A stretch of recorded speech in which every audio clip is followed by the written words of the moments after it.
বলেন আপনার এবং মমতা বন্দ্যোপাধ্যায়ের দল পরিচালনার মধ্যে পার্থক্য আছে। মমতা বন্দ্যোপাধ্যায় আবেগে চলেন, আপনার একদম অঙ্ক এবং কর্পোরেট স্টাইল। আবেগ এবং অঙ্কের সংমিশ্রণেই কাজ হয়, আবেগ ছাড়া কোনো কিছু হয় না। এবং অঙ্কও দরকার হয় কোথাও কোথাও, কোথাও ম্যাথমেটিক্স অ্যারিথমেটিক দরকার হয়, কোথাও কেমিস্ট্রি দরকার হয়। রাজনৈতিক মহলে একটা কথা আছে, তৃণমূলের প্রধান শত্রু তৃণমূল।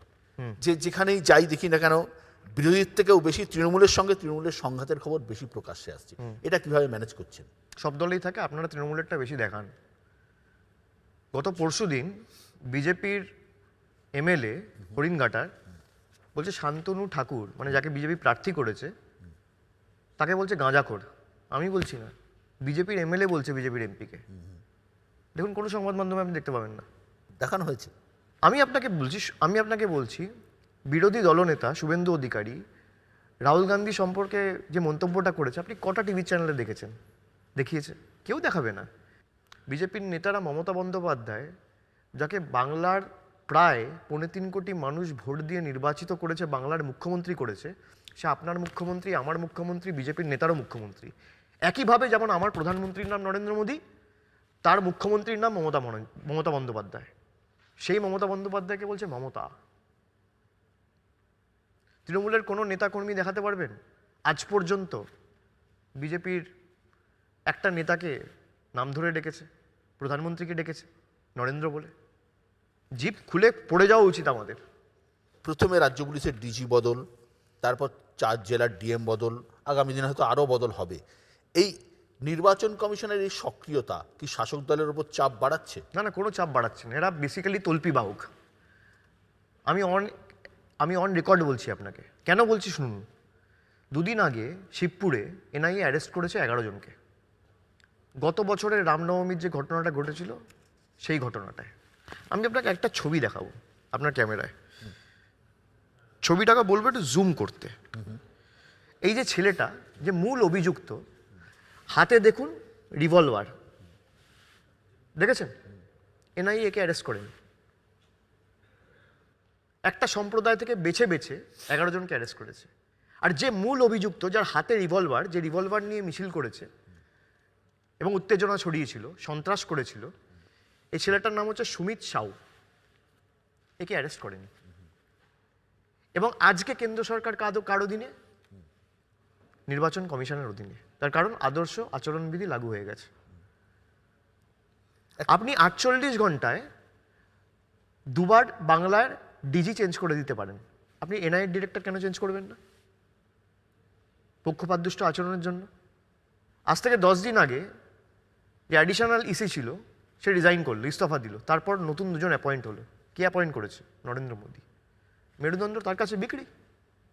এই তো ভারতবর্ষের অবস্থা। মানে আপনি ইলেকশন কমিশনের নিরপেক্ষতা নিয়ে প্রশ্ন তুলছেন? আমি প্রশ্ন তুলছি না, আমি বলছি ইলেকশন কমিশন নিরপেক্ষ নয়। I am making a statement.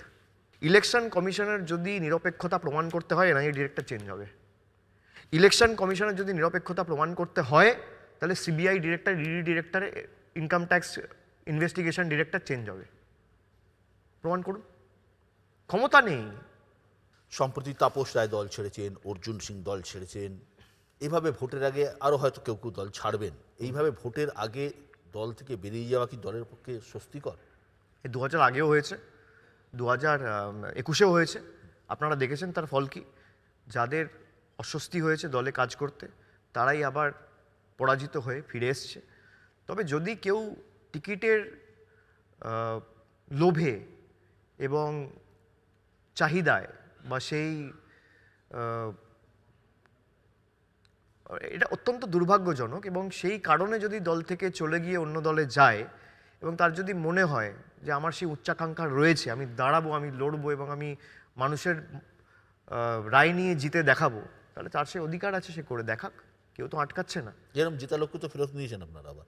যদি কেউ আসতে চায়, তৃণমূল তো আদর্শ পাল্টায়নি। তৃণমূলের আদর্শকে স্বীকার করে যদি কেউ বিজেপিতে আসতে চায়, আমার তো অসুবিধা নেই। তৃণমূলের আদর্শকে স্বীকার করে যদি কেউ সিপিএম থেকে আসতে চায়, আমার তো অসুবিধা নেই। কিন্তু আমার প্রশ্ন, তাপস রায় 50 বছর কংগ্রেস করেছে। আদর্শগতভাবে কংগ্রেস আর তৃণমূল প্রায় এক। আপনি 50 বছরের আদর্শ রাতারাতি কি করে পাল্টে নিতে পারেন? তৃণমূলের আদর্শ আর বিজেপির আদর্শ তো কমপ্লিটলি আলাদা। ঠিক। আমি সব কিছুর সাথে কম্প্রোমাইজ করতে পারি, আমি আমার আদর্শের সাথে কম্প্রোমাইজ কি করে করব? আমি 50 বছর এক ধরনের রাজনীতি করলাম, আমার হঠাৎ করে মনে হলো যে না, 50 বছরের আমার আদর্শ ঠিক না, আজ থেকে অন্য আদর্শ। আপনার তো লজ্জা থাকা উচিত। দলে থেকে কাজ করতে পারছি না, সাফোকেশন হচ্ছে, অসুবিধা হচ্ছে, যোগ্য সম্মান পাচ্ছি না। আবার নির্বাচনের পর সাফোকেশন চলে গেল, তখন আবার দলে ফিরে আসবে। কি করবেন আপনি তাদেরকে? যারা জিতলো তো ঠিক আছে, যারা জিততে পারলো না? না না, কাউকে দলে নেওয়া হবে না। আপনি এখনো দেখবেন যাদেরকে দলে নেওয়া হয়েছে, এমন নয় যে দলে নিয়ে তৃণমূল কর্মীদের উপর ছড়ি ঘোরাবে। আপনি আমাকে উদাহরণ দেখাতে পারবেন না। আপনি গত 3 বছরে উপনির্বাচনের পুরসভার নির্বাচনের পরে যারা ইন্ডিপেন্ডেন্ট দাঁড়িয়েছিল, দল থেকে বেরিয়ে গিয়েছিল, নিজেদের উচ্চাকাঙ্ক্ষা পূরণ করতে, যে প্রার্থী হয়ে দলে ফিরবো, কেউ ঢুকতে পারেনি।